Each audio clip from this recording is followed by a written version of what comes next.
What's up, YouTube world? It's your boy J Dub, the #1 comment on YouTube, and I'm back with another video. I know I've been pretty much behind on making my videos, so I'm here to catch up and do what I can to crank these videos out and get as many as I can while I have the opportunity to do so. So I appreciate all my subscribers who've had patience with me and my scheduling. And before I get the video started, I do want to say I want to send my condolences out to Nick Cannon and his family.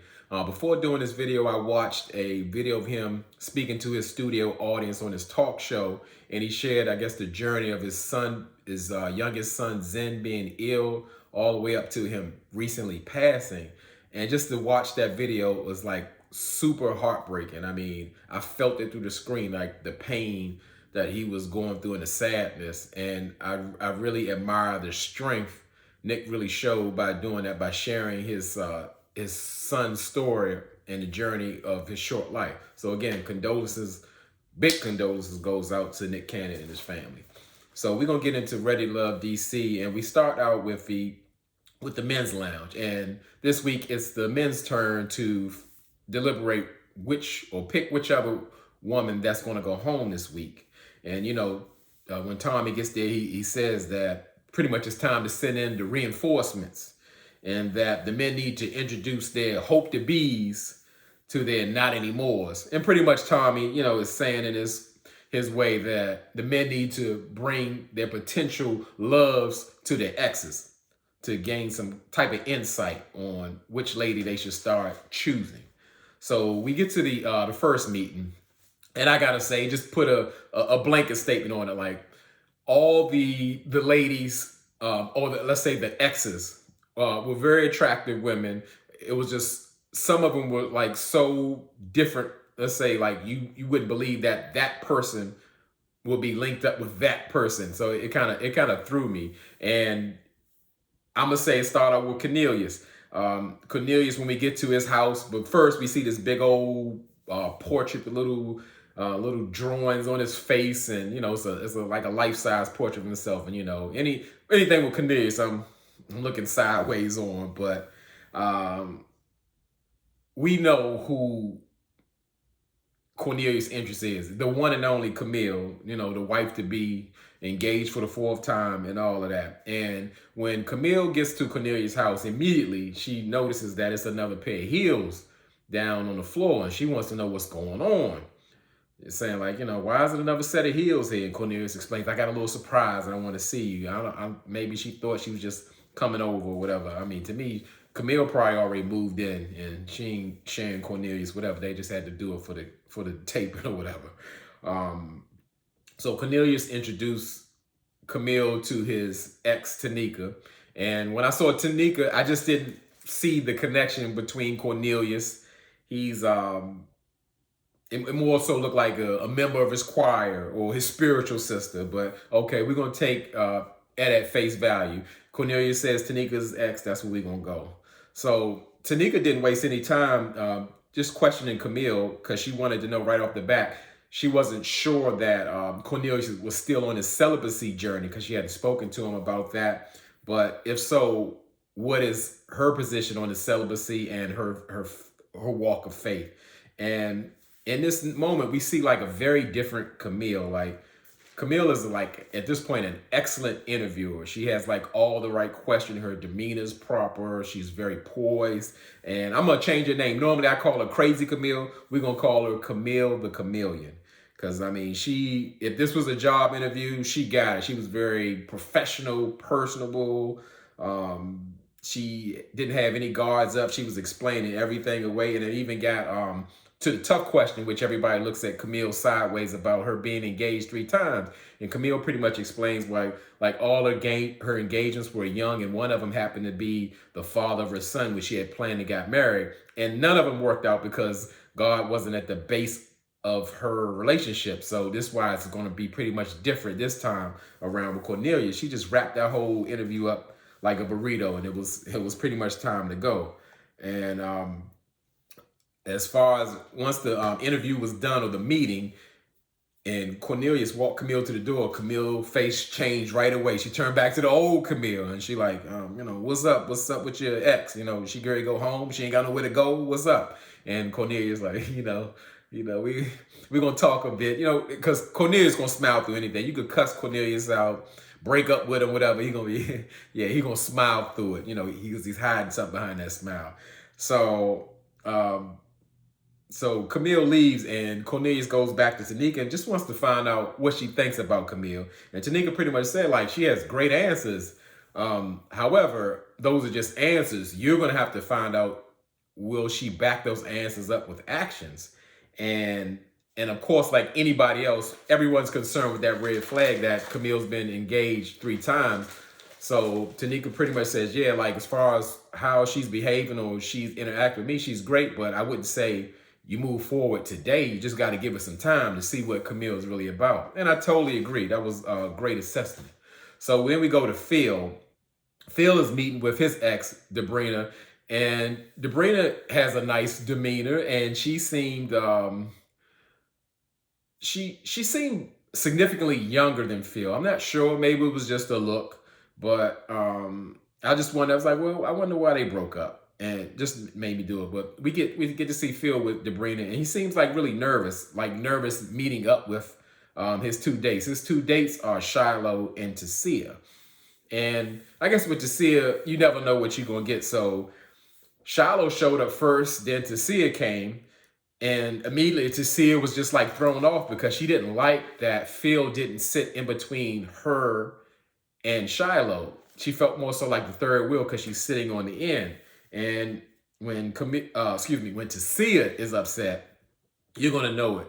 She's gonna be unpleasant, and that's one of the things I really don't like about Tasia. She's just her attitude. When she gets bothered, she just becomes unraveled. And I would say Debrina was asking Shiloh and Tasia questions simultaneously, and Shiloh just happened to answer the question before she did. And again, Tasia was bothered by that, and Professor is like, that's not what you're gonna be doing today. Just gonna be cutting me off and all that. I mean, like, she gave both y'all, Debrina gave both y'all opportunity to answer the question. Shiloh just answered it first. So when it comes down to Debrina asking some Tasia questions, now Tasia is like just standoffish, and she's telling Debrina straight up, like, well, I don't want to really discuss that with you. And then in Tasia's confessional, she's like, I'm not here to make friends, and we're not doing that. Now, that's funny that she said that, because the previous week, Tasia and her friends grilled Phil, had no problem asking him anything, going through it. But now when it's time for her to open up or reveal what's going on or how she feels or her experiences, she's not willing to do it. And she's done that before in a group setting. So this really shows that Tasia is really not cut out for this type of this setup to find love. And we did get to find out something interesting from Debrina, because Debrina revealed that Phil is really not a strong communicator when in their relationship, their previous relationship that you had. And I was really surprised to hear that, but I guess that's the big difference when someone who actually can sit in a room and mingle with other people than someone actually communicating intimately one-on-one with a person, maybe from their day-to-day or how they're feeling or things that bother them or things that they want. It's just a total different thing. So it's more like, feels more of a charmer than a true communicating relationship, because I believe Debrina. I don't think she would have any reason to lie. And I guess that these are one of the benefits that a person can have by meeting their exes. Some things that can be revealed that you didn't know. So we go to Frank, and Frank is meeting up with his ex, and his ex is named Leah.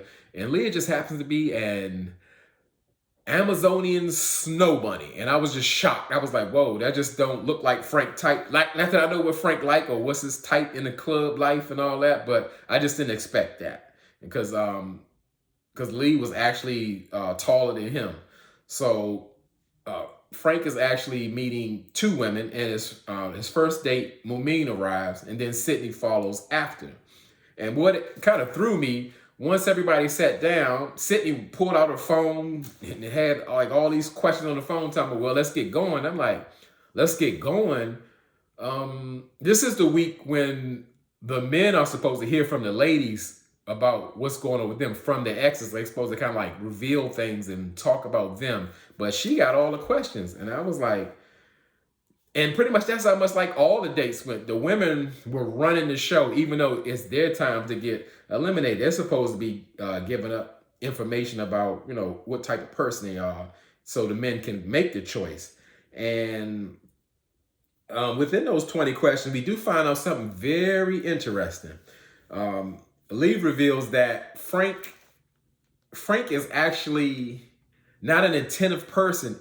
He wasn't an attentive person in their relationship. And why that's very interesting, because just last week when Frank was doing his sit down with Sydney's friends, he said one of his red flags that he's so attentive that it almost maybe becomes smothering, or a person may not receive it well. And Sydney she just ate that up. So like people said in the comments, they think just Frank was running game or what have you, whatever. I thought, you know, Frank got me on that one. I just thought, you know, he was like just a stage 5 clinger, and some people didn't like that. But no, Frank is running game, and it just got like revealed. And Lee asked Sydney and Mumin pretty much what makes them so into Frank. And Sydney said that pretty much she doesn't have like a favorite thing about Frank. She just is so drawn to Frank because he reminds her of herself. Like they're the same person. He's just the male version of her, and that's why they fit so well. Mumin says that she loves the way Frank loves people, his love for people. And to me, Mumin will say anything. She go with anybody. Remember, that's the same lady who walked in the woods willingly with Corey and got on a horseback riding on a log and asked for more. So I'm always second guess what Mumin likes, and I think she likes everything.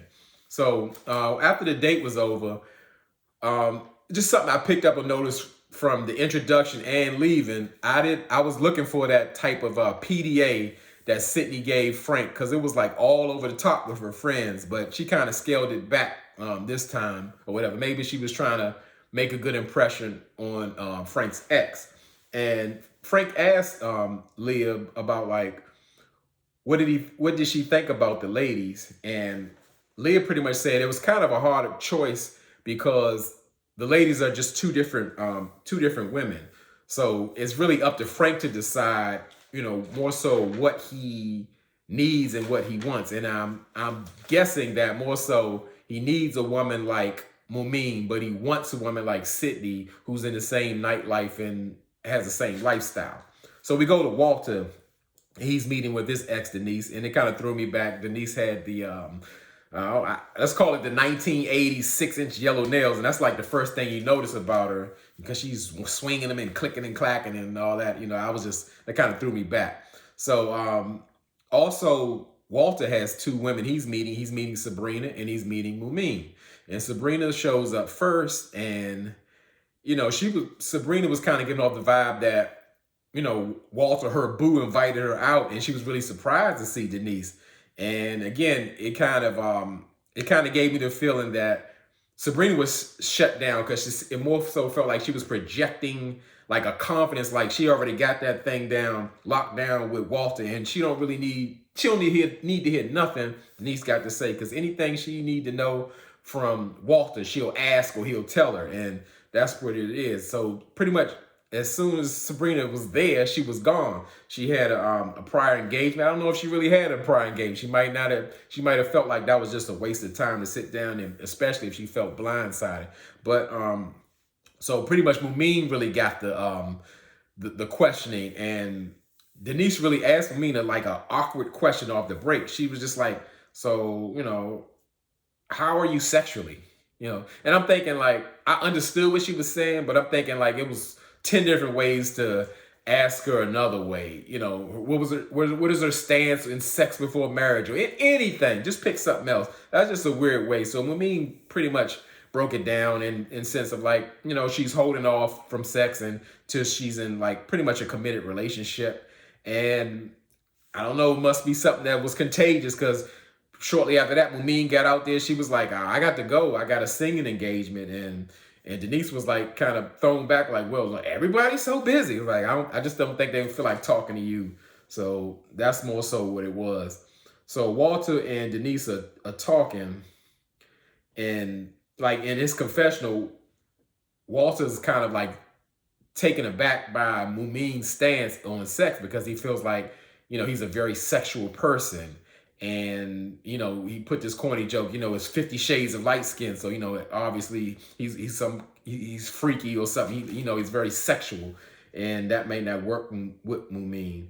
So, so Denise pretty much recommended, after the ladies left, she recommended Mumin. She felt like Mumin was safer, and more so Sabrina was more like arm candy that you take out. Of course, she sees why he's attracted to her, but Denise felt like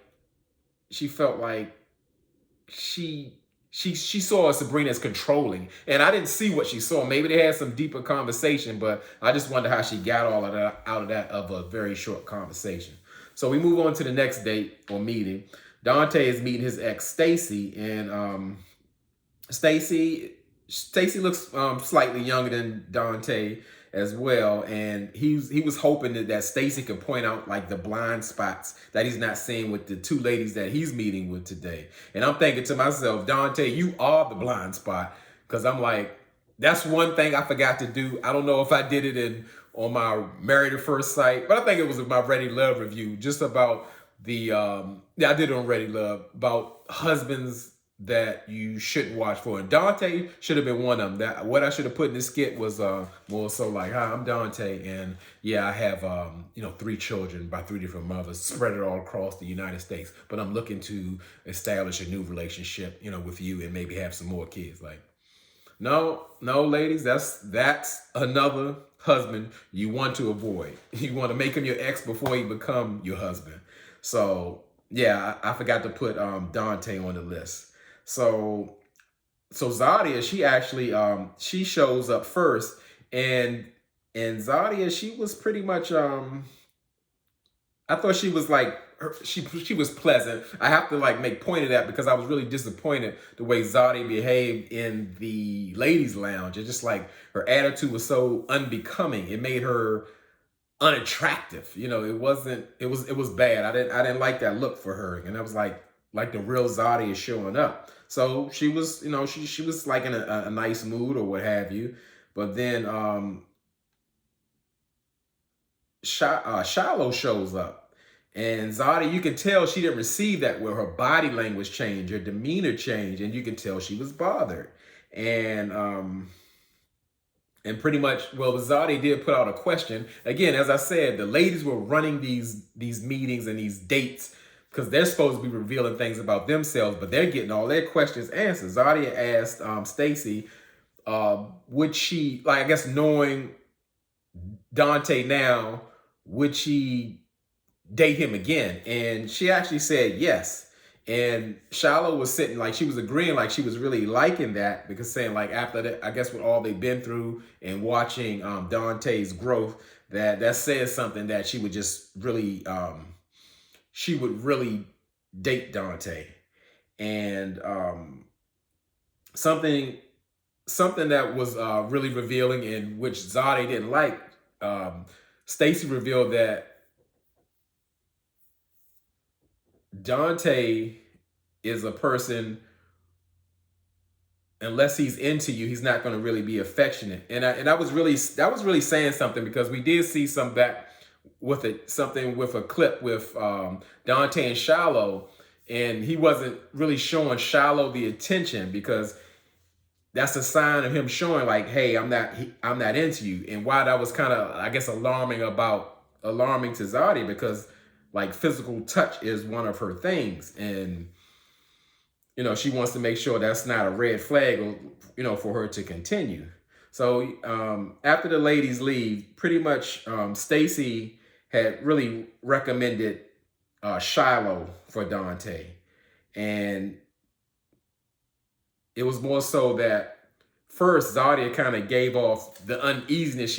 She didn't really, you could see that she was uncomfortable about Shiloh being there. And not only that, it was more so Shiloh wanted to get to know Dante, more so not finding the dirt or the bad things about him, the red flags, which I don't see a problem.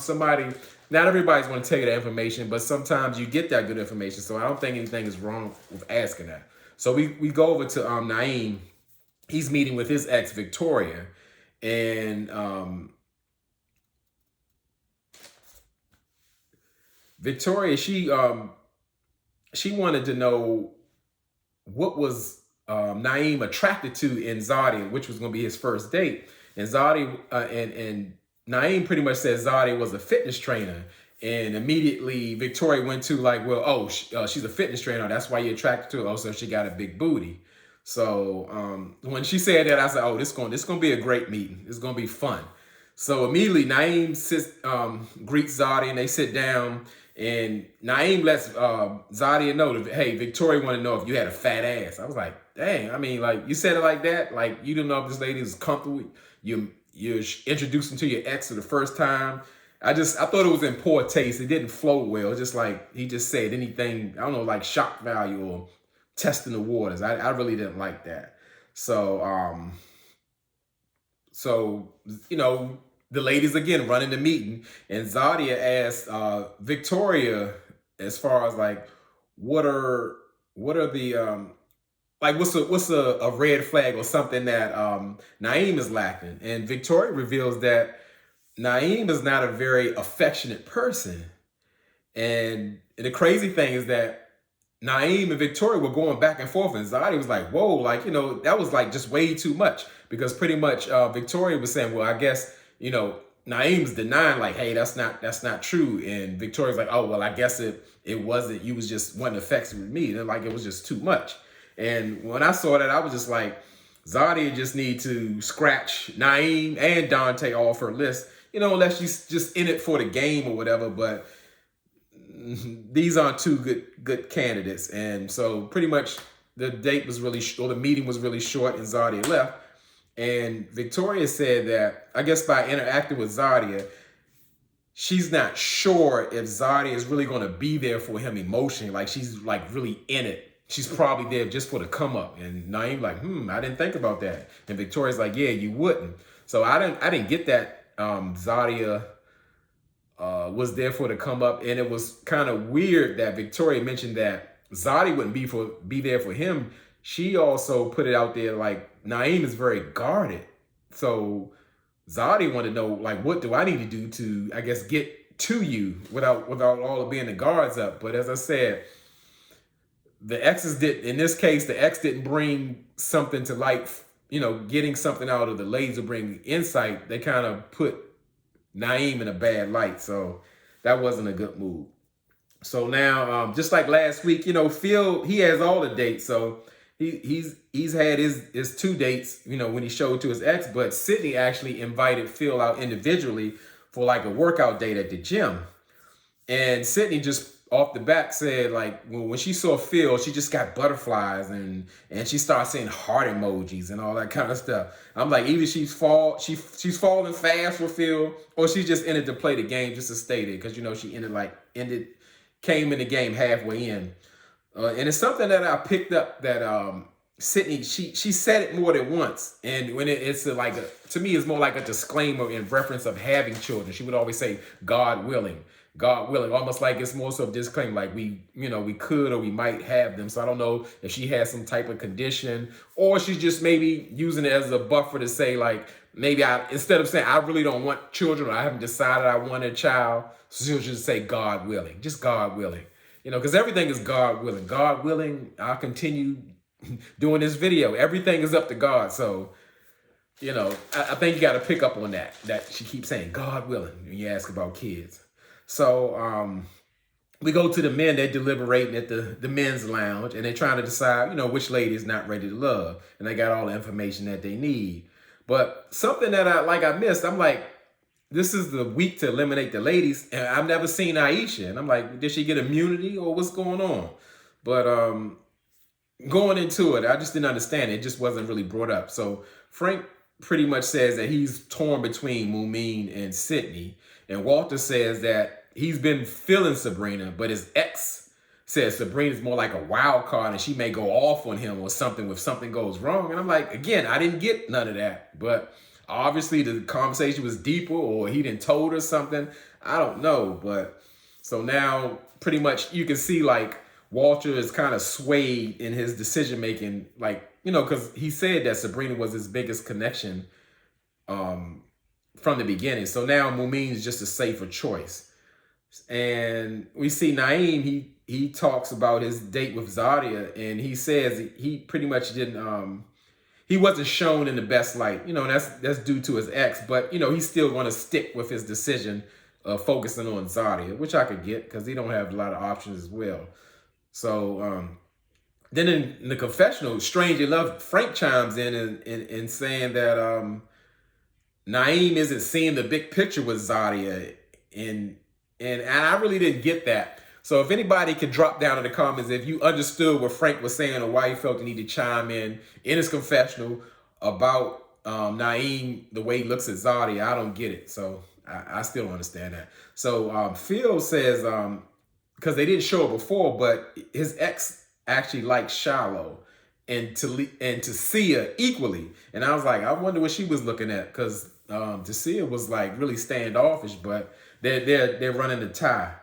And Dante says his ex liked Shiloh because more so she was more open and seemed more interested in getting to know him, and Zadia kind of seemed like standoffish and very uncomfortable in the date, which we could really see. So I got that. I could have kind of took it like she wasn't just comfortable just dealing with another woman that she didn't know about. So Dante threw something in and saying that, you know, he's have a growing connection with Aisha. She shows up, and I'm like, when did they go on a date, or why didn't Aisha get to meet anybody?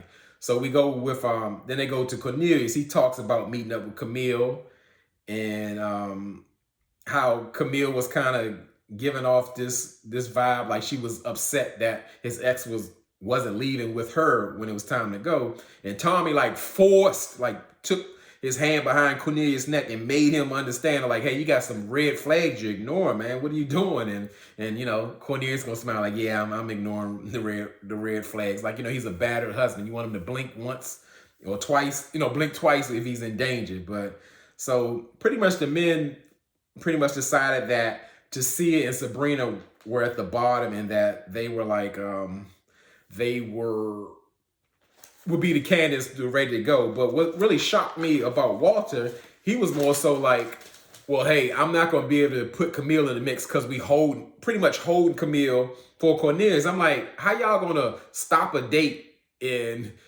stop people from getting eliminated from not interacting with everybody on the scene? And even Walter jumped on Phil like, hey, you can't put Camille's name in the mix, even though you don't get along because we holding for Cornelius. I was like, what kind of show is this? Is ridiculous. And Tommy said, well, you know, once y'all eliminate one person, just let all the ladies know that y'all going on a trip next week. So Phil met with Tasia, and you know, he pretty much tells her that, you know, he try to hype her up and bring her to a slow, like, you know, you the realist and you open and you a boss and all of that. And we see Frank, he meets with Sabrina at a farm, and you can tell he's nervous because he feels like he doesn't want to tell Sabrina because he feels that awkward energy, and he's kind of worried about how she's going to react. And Frank's going all around the world about how beautiful date is and how both of them are so beautiful and all that. You know, Frank is corny, but Sabrina like, hey, don't BS me. I don't want all that fake energy. Let me know what's for real. And pretty much, Sabrina just went on a rant about like, hey, all the guys ain't reaching out or nothing like that. And I just want Sabrina to self-eliminate. Why? Because her match isn't there. But Frank let her know like, hey, we're going to still give you another chance. And she seemed to have a better attitude after that. But Phil pretty much mentioned that, you know, Tasia, no one could really connect with Tasia. So it's pretty much her time is up, and she's ready to go because she didn't have any genuine connection. So next week they're going on a group trip, and I think that's going to really be a great story because that's where we can really see the connections. So as always, I thank everybody for rocking with J-Dub. I appreciate y'all. Y'all could be anywhere in this YouTube world, but you're here with me, and I really appreciate it, and I really mean it.